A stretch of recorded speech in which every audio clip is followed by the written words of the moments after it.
Do you think there's an economic impact to the increased benefit contributions for public employees? Well, I think there's a positive impact if you look at the alternative. Other states who chose not to do what we did with reforms, like Illinois, either saw massive tax increases or massive layoffs. In that case, if I can avoid hundreds of millions of dollars of tax increases and instead keep that in everybody's hand, then everybody, including public employees, potentially has more money to spend.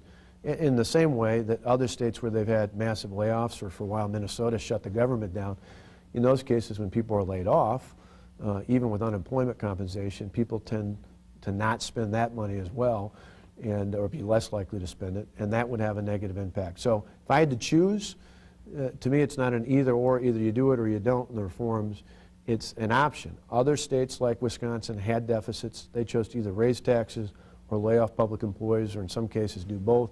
We didn't have to do that, and I think economically, our option is better for the economy because all the people in the state now have more money in their pockets than they would in those other states. And the concern that some people have raised is if you do the math, it's, I think even in the budget brief it says over $700 million in total dollars that public employees don't have to spend.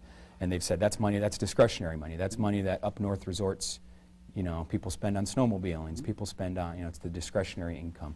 So do you think there is any negative economic impact to that? Well, it's the trade-off. To me, if that number didn't come from that, didn't come from a very reasonable contribution for health care, and I think anybody who doesn't work in government would take it a step further and say, okay, what are you being asked to pay?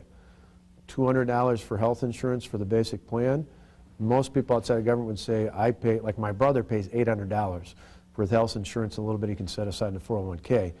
Most people look at it and say, you can, in any other household, you can adjust for that. Alternatively, if we don't do this, if we do what Illinois or other states did, and we just raise taxes to make that amount up, that's money that would come out of every pocket across the state. So either way, it has an impact. The question is, if you raise taxes or lay people off, I think it has a much broader negative impact than just having a number of people like myself paying a little bit more for health care and a little bit more for our retirement, but still much less than what the average citizen does in the state of Wisconsin.